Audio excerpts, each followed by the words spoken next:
Welcome to the show. Today's guest is Mike Dulworth, CEO of Executive Networks and author of The Connect Effect, Building Strong Personal, Professional, and Virtual Networks. Mike, welcome to the show. Thank you, John. Great to be here.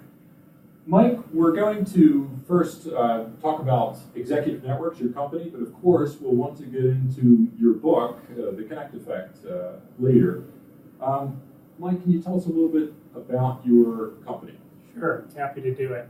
So Executive Networks was formed in 2007.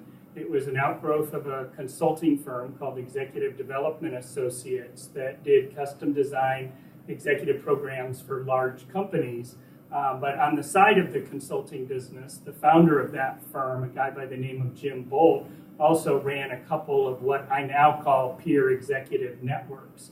And so when I bought the company, I had had some experience in running these kinds of networks with other firms, and I decided to focus on it in a bigger way than he had, and the business really took off to the extent that we ended up selling the consulting business, renaming the company Executive Networks, and now all that we do as a business is form and manage and facilitate these networks for Global 1,000 companies around the world. Now let me just stop there because I want to make sure our audience is aware that we're not talking about IT or computer networks. We're talking really in this case about peer-to-peer networking. So can you tell us a little bit about actually the peer-to-peer and what the who the customers are, Sure. who the executives are, and also what the value proposition of the company is? Sure, happy to do that.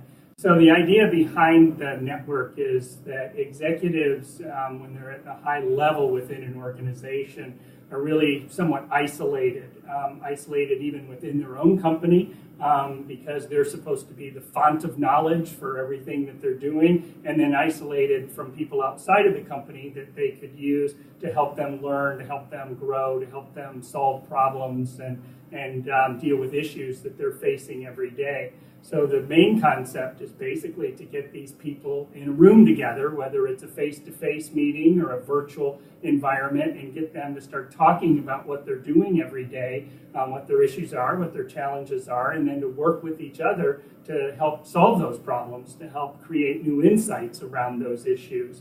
And so the network, we think of it as kind of an incredibly large knowledge database that they can tap into in real time to really deliver value around any issue or challenge that they have within their own business. Now these people that are in this peer-to-peer network are really the senior level HR people or executives within the top companies of the world. That's right. So we focus on the Global 1,000.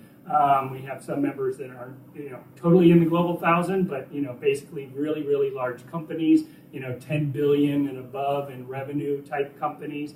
And they have particular challenges because of the global nature of their business and the level that they are within these organizations. So yes, you're right that we primarily focus on HR executives from the largest companies in the world, but we also now have started branching out into like IT networks too for information technology professionals. And so our overall business strategy has been to become sort of the biggest and the best in the world around these HR peer executive networks for large companies. And then once we solidified our position in that space, we would then move into other corporate functions like IT, marketing, legal, finance, and things like that. Exactly the same model, but in different corporate functions. Now, peer-to-peer networking is not the only part of the company. You're also, I believe, partly on business intelligence. Well, yes and no, in the sense that, the value proposition once somebody joins a network is really threefold. So the first piece of it, I describe it as instantaneous network of your peers, right? That's valuable. It's a inclusive network in a sense that they qualify if they're in the Global 1,000 and if they have this specific job, like Chief Human Resource Officer for Global 1,000 companies, then they could qualify for the network. So this instantaneous network of their peers, let's say 50 of them in each network. So that's the first piece. The second piece is what we call real-time business intelligence. So through the network, through the interaction between the members of the network, they create an incredible amount of information and knowledge around what they're doing and how they're doing, it in a sense. And I think of that as a big database of knowledge and information, the kind of collective wisdom, if you will, of these executives. And I think that the thing about networks is that the conversations that they have are in real time. They may be based on experience, of course. They may be based on things they've done in the past. But what they're really talking about is, what do I do about certain issues or challenges today, and sort of iterating an improvement for the future. So I think the networks are a lot about innovation. And then the third thing that we sort of bring to the table in the context of these peer networks is something that I call thought leadership and new ideas. So we have all kinds of ways through academics, thought leaders, people who write books, people who do research, to bring in... So well-known, well-respected through the industry. Yeah. A lot of people like that. But we're always, sort of on the lookout for people that people don't know about, sort of the new thinkers, the associate professors, that are really doing some cutting-edge research around some topic that our networks are interested in. Because the people that are super well-known, they've already written their books, right? They're already on the speaker circuit. Our members have a lot of access to them already and hear them in various conferences and things like that. So we're kind of always on the lookout for the new, if you will. Maybe just to go into a little bit more detail about what is the advantage of these peer-to-peer networks. For example, I noted in your book that you have accelerating innovation as one of them. Yeah. Another one is improving use of resources, improving individual effectiveness and job satisfaction, and also advancing the field. So maybe if you could make a few comments about each one of those. Sure. So let's talk about innovation. I think that the networks are a forum for innovation. Exactly that, for the reason that people are coming together to sort of co-create the future. And the future is all about change, and it's all about adapting to change. Sort of my favorite acronym in the world is VUCA: volatility, uncertainty, complexity, and ambiguity. And my basic belief is that is the environment that large global companies work in today. It is an incredibly fast-paced, uncertain environment that they have to work in. And I think when they come together in these networks, they're able to talk about, how they do something in a different way that is adapting to this changing environment that's happening so often. I mean, take a look at the Euro crisis, the recent Euro crisis. I mean, nobody planned for that a year ago or a year and a half ago. And now it is causing so much disruption in these businesses. So everybody's having to adapt to that circumstance in the euro, whether you're in the euro or in the EU or outside of it. Every company of this size is impacted. Forced to accelerate innovation as a result of these circumstances. What are they doing in response to that? How are they changing their business plans? How are they adapting their policies and practices around, how they operate their business? So that's the thing I think that can be done in these networks, is the learning and sharing that go on in real time leads to innovation. So that's one of them. In terms of advancing the field, last year we had something called the Future of HR Summit and the Future of Talent Management Initiative. And so these were very, very deep discussions among our network members, or a subset of our network members, on the future of the area that they're focused in these companies, human resources, let's say. And it was all about how they're going to, create new operating models, how they're going to change how HR is delivered in an organization, how they're going to take advantage of advances in technology. So I think that these forums, again, can provide a vehicle for them to have those conversations, with experts, with what I call practitioner experts, people who are really at the top of their game in their discipline, but also are expert in these fields and can come together as experts to co-create the future. So if you're an HR executive and you have a particular problem, in some cases you have groupings of people that are getting together, talking face-to-face about the problems, but that can't always happen. So is there a mechanism for somebody who has a problem that they can really ask the network, in a sense. Yeah. There are 50 or so odd peer executives. Yeah, absolutely. We call it online peer networking. But what it is it's an email-driven threaded discussion environment. So basically, they get an email address that they put in, the to line of their email system, and then the subject that they choose, and then the question that they want to ask.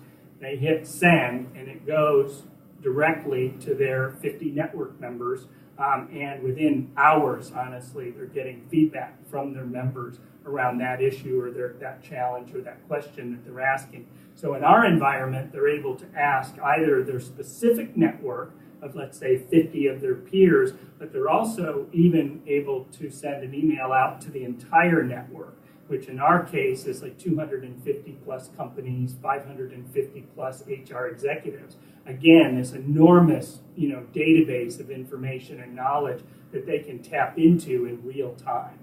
For some of your companies, for example, if it's an American company or American-based company that's operating around the world, are there individuals from the company participating in different regions of the world? Oh, absolutely.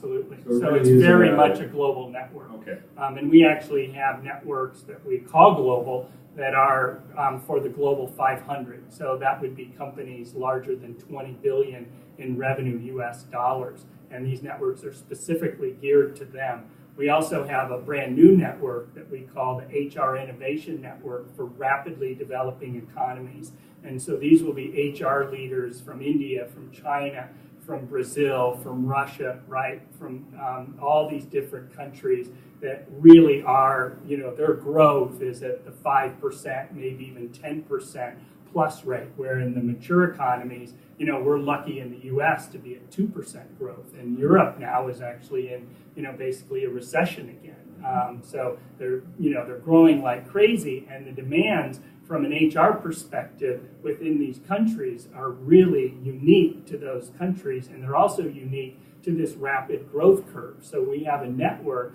just for those people that are working in those environments. It's an incredibly global network. Mike, we've seen there are different networking venues. We've seen the rise of the last years of the personal network, Facebook, as well as the professional network, LinkedIn. What do you think about those networks, and where do you are they still relevant in today's world? Yeah, I think they're fantastic. For what they do, they have the ability to connect you to, the world, if you will. Now Facebook has over 800 million, users. So it's incredible who connects to you from your past and, all of the people that you've been in contact with your whole life. It's a way of, getting reconnected with them and then sharing with them whatever you want to share with them around your life, and you can make a judgment about that yourself. Where do you see these networks going in the future? Or do you see any deficiencies now where something needs to fulfill that? Well, in the context of managing and leveraging your network, we'll get to that with the book, the Connect Effect. I think that, they do one thing particularly well, like Facebook, in terms of connecting with your friends and then allowing you to share photos or information and things with your friends in that context. I think it does a super good job of that. LinkedIn connects you with professional people, and it's a way, sort of the same sort of thing, but in a much less dynamic, everyday sense.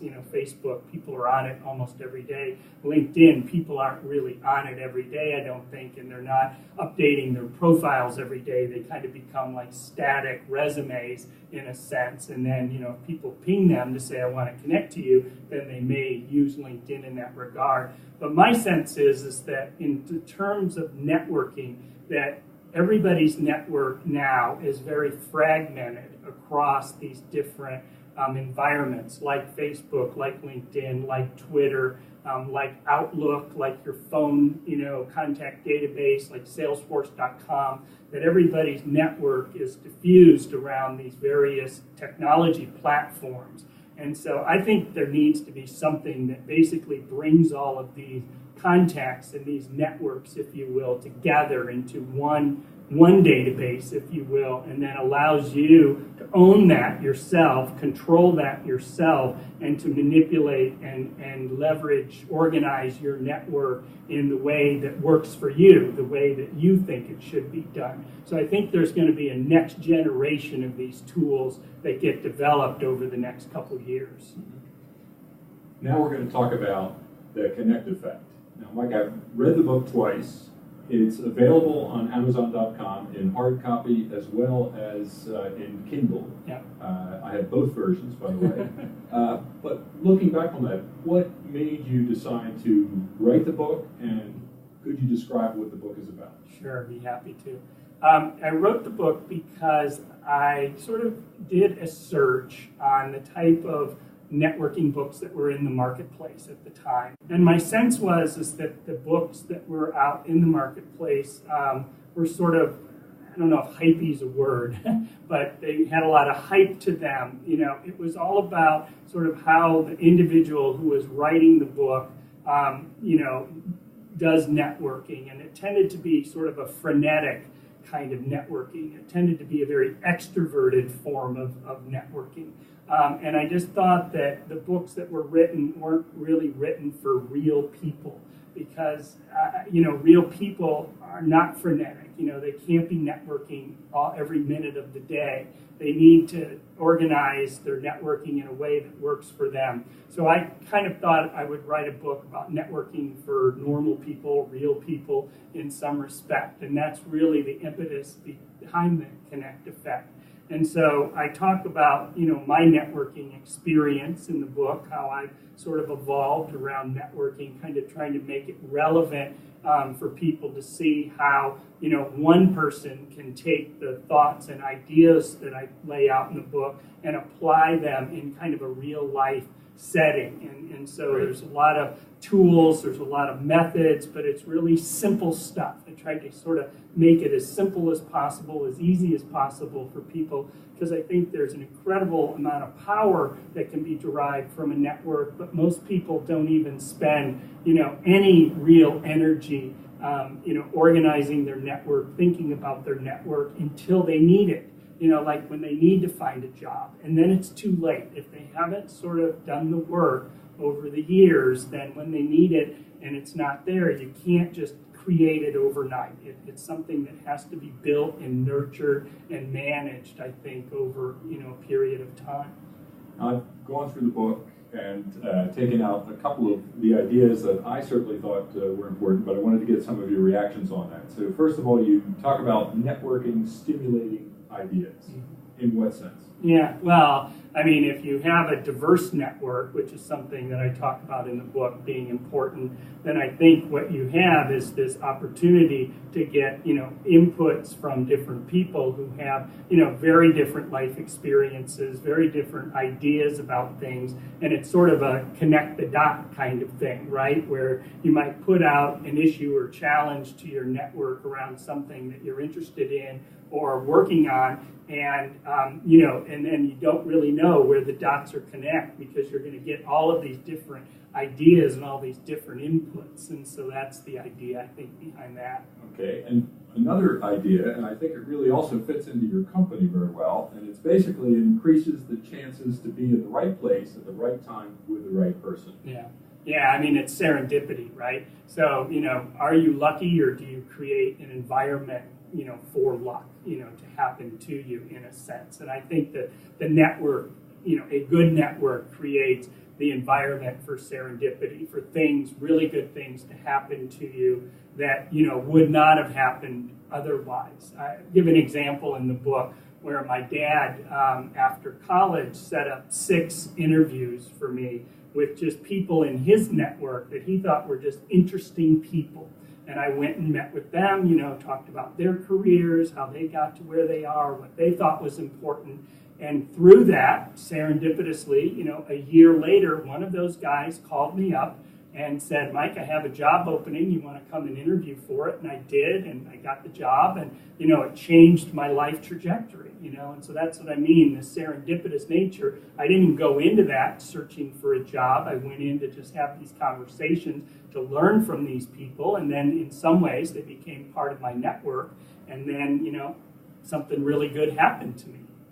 There's another aspect that actually made me not want to network in the past, but I think I overcame that. And one of that was the perception that you're trying to get something from somebody else. And I never wanted somebody to think that about myself, but I think in your book you talk about extending yourself to help the people in your network, regardless of whether you think the favor will be returned. Yeah. And I think that's an important point. For example, with LinkedIn, that's something that I use in a sense to help other people by giving them job recommendations or whatever. Yeah. There's a phrase in the book. It's called "give first and give often," and I think that's like a core networking, principle, if you will. And that, if you go into the relationship, not what can I get from you, John, because I think people can sense that, they can sense that, you're really trying to position, yourself in a way to just take. But if you turn that around and you say, John, I'm going to give you this, or I got this idea for you, or I saw this article I thought you might be interested in, and you basically sort of giving, then I think that changes the whole dynamic. And it actually makes networking much more comfortable for people, because I think people do want to give. I think it is a natural human instinct to want to give people something of value, especially people that you care about in one way or another. So I think it really works. Another interesting concept is the IQ plus EQ plus NQ. And of course, IQ being intelligence, the EQ being emotional intelligence. And of course, there have been a lot of books written about that, and it's really become very important. But the concept of adding NQ to that, network intelligence, can you talk about that? Sure. Yeah, my sense is that, IQ, you're fundamentally born with your IQ. There is some brain science that says you can improve your IQ, but, fundamentally I think it's, what you start with, and you can't change it very much. And it is an important indicator at some level to, cognitive ability to learn is what IQ is, and that's important to, anything that you're working on and has some level of connectivity to success, right? And then I think emotional intelligence is, knowing yourself well, right? Really analyzing yourself, doing assessments, getting feedback from others, really trying to understand yourself very well. And my sense is that about 50% of that is sort of baked, 50% of that you can't do much about, kind of like IQ. You're sort of born with your personality, there's stuff that's been sort of hardwired in you. But then there's about 50% of it you actually can do something about, which is good. You should, try to improve yourself and make changes around things that may not be so positive in your emotional intelligence. But I think NQ, the beauty of it is that it's 100% in your control, right? How good of a network you have, how well you manage it, how well you leverage it, is basically fundamentally all in your control. And so I think if you look at that equation, and if you believe that IQ plus EIQ plus NQ equals success, the leverage point at the end of the day is around the NQ. And there was just a study done by the Corporate Leadership Council about global leaders and how global leaders can be effective. And one of the things that they found was that the best way for global leaders to learn is through the leveraging of networks.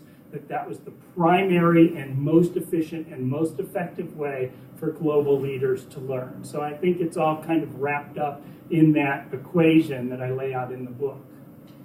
Another concept that you talk about in the book is the personal board of directors, which I thought was a very unique idea. Could you please describe that? Sure. Well, it's analogous to a corporate board of directors, where you would have a diverse group of people who really care about the company, who provide, advice and guidance, to the CEO about, how they're organizing the company, how they're running the company, the strategy of the company, all those kinds of things. But I just sort of flipped it around and said, why don't people have a personal board of directors? Sort of the same exact concept, Could be family members, could be friends, could be, business colleagues, could be ex-professors, could be anybody. But the idea is to put together sort of a diverse group of people, sort of analogous to a corporate board that come from different professions, different life histories and all of that. But I think the difference with the personal board is that they care about you,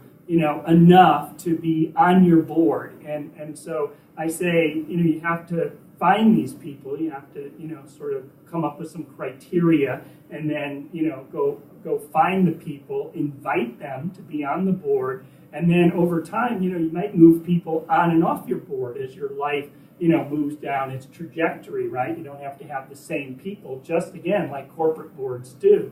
And I think that it can be an incredibly powerful sounding board for you when you have, issues or challenges or needs, that these are kind of your go-to people. These are the people that have your back at the end of the day. And I think that having, a really great personal board of directors is like, it's like the core of your network. It's like the real nucleus of your network. And then everything else you do around networks, sort of emanates out from there. You've written the book, Connect Effect. Is there anything that you would think, if you were rewriting the book again, that you might focus a little bit more attention on? Yeah, there's two things, maybe three. But the first two are diversity is the first one. I have a top 10 list of sort of tips, networking tips in the book. And I put diversity, I think, is like number 7. I would move that up to number 2 or so in the list today. I just think that the power of diversity, the power of a diverse network is so incredible. And that, most people have a very homogeneous network. When you look at their network, it looks just like them. It's a 50-year-old white male network, if you were to look at my network. And I'm as guilty of this as anybody else, right? But I think that if you can kind of push yourself out of your comfort zone to get a globally diverse network, to get people from all different genders, right, from all different occupations, from all different, interests and experiences, sort of the broader your network in that, the big D of diversity, the more powerful it can be. So then the second thing that I'd actually write a whole chapter on in the book, if I was to write the book again, is around what I call the strength of weak ties.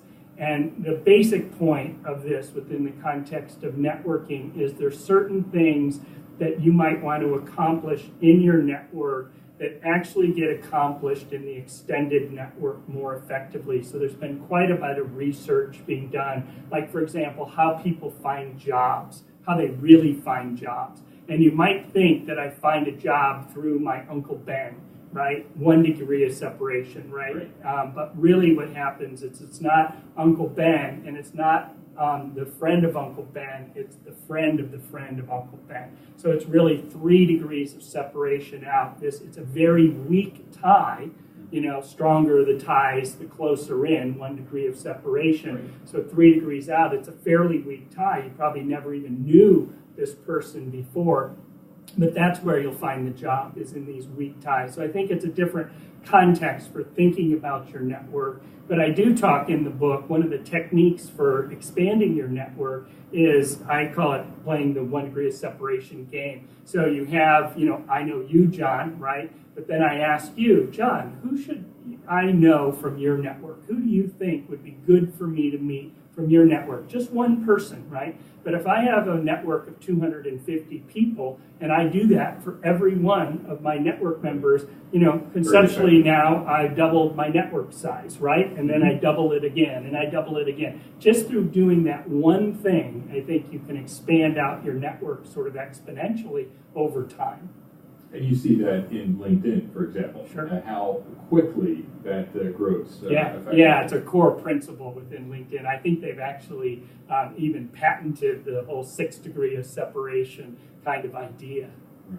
Now, Mike, you talked about your a list. I would like to mention another list that you had in your book, and that was effectively predictions on the future.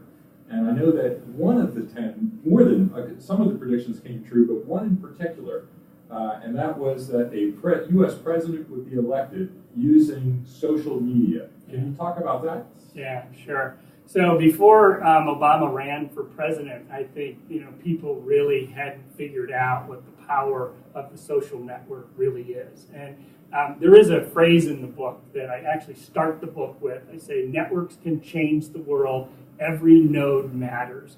And I think that Obama sort of figured that out in the context of his campaign. So what he did was he actually hired somebody who was a founder of Facebook and put him in charge of his social media part of his campaign. And I guess early on, I read an article about this guy. Early on, nobody knew what to do with him. The campaign people, like, who was this guy? What is he doing?